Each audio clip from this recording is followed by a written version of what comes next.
스타들을 배출해냈습니다. 배철수, 심수봉, 노사연, 임백천 등 지금까지도 왕성히 활동하는 이들 모두가 대학가요제 출신이었습니다. 노사연 씨가 불렀던 돌고 돌아라든가, 그다음에 역시 또 송골매가 발표했던 탈춤, 그리고 또 아주 그 1회 때 아주 많은 사람들이 좋아했었던 이명우의 가시리, 그 청산별곡을 소재로 했단 말이죠. 그런 것들을 갖다가 드러냈다는 건 뭐냐면은 어떤 완성도, 그런 국악에 대해 천착이 가져온 어떤 참 농익은 결실이 아니라 사실은 우리가 대학생이고 또 당연히 의식을 갖춰야 되기 때문에 민족적 어떤 접근이 있어야 한다는, 분명히 그건 의도적인 것이었어요.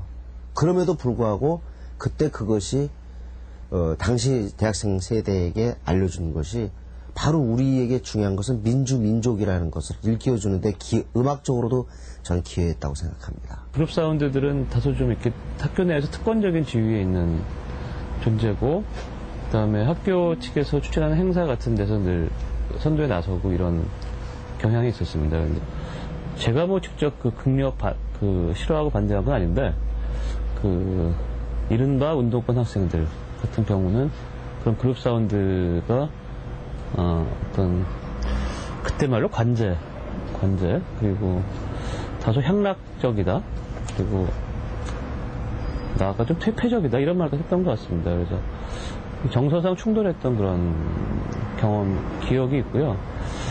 그런 분리가 70년대에는 거의 별로 없었는데 80년대 이후 그게 그런 갈라짐이 나온 현상으로 기억합니다. 대학교는 누구나 데모를 할 수 있는 시대를 넘어서 이제 소수의 운동권 학생들만 데모를 할 수 있는 아주 살벌한 시대로 접어들게 됩니다. 이 소수의 운동권 학생들은 도저히 이제는 대중가요를 부를 정도의 마음이 안 된 거죠. 대중가요를 부를 노래도 없었고, 이렇게 되고 나니까 스스로의 마음가짐을 좀 단정히 하는 의미에서라도, 말하자면 교회 다니는 사람은 대중가요 안 부르고 찬송가를 부르는 것처럼 이들은 대중가요를 부르지 않고 자신들만의 노래를 선택하고 부르려고 노력했습니다. 이 과정에서 가장 1호로 선택된 노래, 스스로 작곡 능력이 없으면 있는 노래를 선택해야 되는 건데 1호로 선택된 노래가 바로 김민기 노래일 수밖에 없었던 거죠. 왜냐하면 이 김민기 노래는 적어도 사랑 타령은 아니었기 때문에.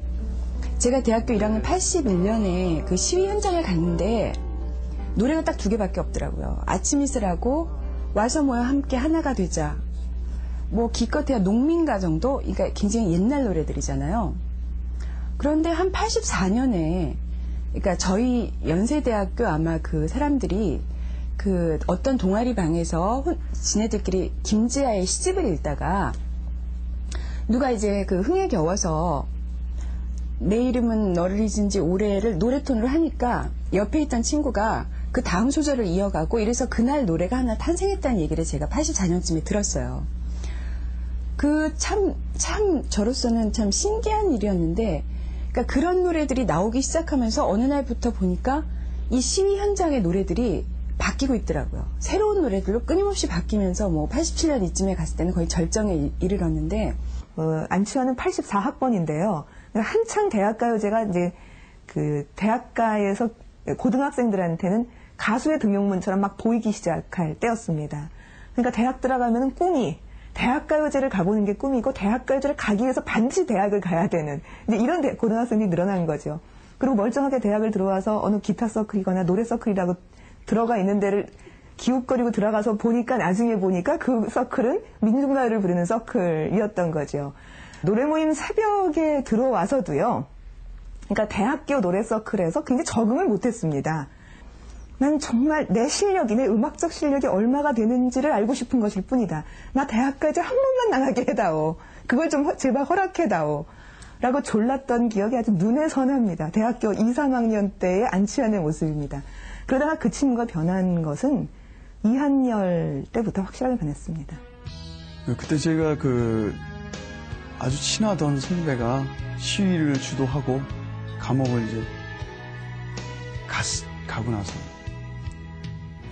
자꾸 노래를 쓰고 싶어져갖고 어떤 가사를 해야 될까 시집도 뒤집어보고 안 읽던 시를 막 읽어보고 주변에 뭐 그때도 한 인중시일에서 많이 나올 때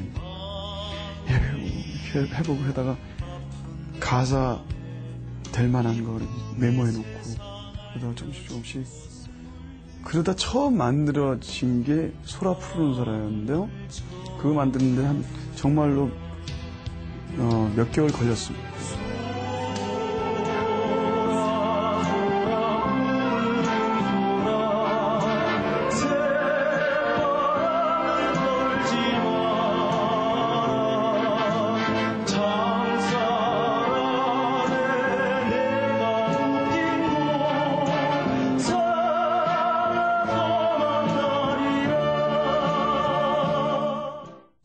(1987년) 운동권 학생들의 노래였던 민중가요는 이제 대중가요계의 모습을 드러내게 됩니다. 바로 노래를 찾는 사람들의 등장이었습니다. 저희가 이제 음반을 제작하는 과정에서는 뭐 돈도 없고 노하우도 없고 그러니까 이제 김민기 형을 찾아가서 이제 도움을 청했죠. 마침 이제 민기 형도 그 뮤지컬 프로젝트 하면서 그 연습 같은 걸 이제 도와줄 후배들이 필요했고, 그래서 그 과정에서 이제 같이 이제 작업을 하게 됩니다.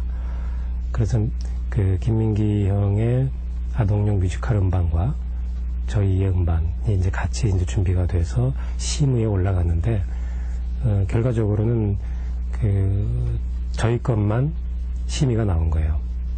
그 당시 검열 구조에서 민기 형은 여전히 이제 활동을 못하는 시기였기 때문에 그렇게 해서 음반이 나오게 됩니다. 그게 이제 84년 말인데 그 음반의 제목이 노래를 찾는 사람들이었던 거죠.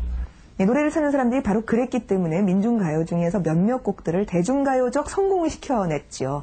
당시에 가요 톱10에 소라 푸르른 소라가 7위까지 올라갔다는 사실 기억하십니까? 단지 나오지 않았죠. 그냥 텔레비전에 얼굴을 내밀지 않았던 거고요. 노래를 찾는 사람들 2집, 89년 하반기에 났던 그 음반이 1년 사이에 한 40만 부 이상이 팔렸어요. 그러니까 지금까지 합치면 7, 80만 부? 굉장히 많이 팔린 거죠. 그 정도는 대박 중의 대박입니다. 그 음악이 승리할 수 있었던 거는 뭐냐면 많은 사람들은 시대의 승리다. 또는 시대가 기획을 해준 거다. 라고 얘기했지만 저는 음악적으로 뛰어났다는 사실입니다. 거기에서요. 놀라운 그 편집이 있는데 소라 푸른 소라가 있고 난 다음에 바로 전혀 느낌이 다른 아주 빠른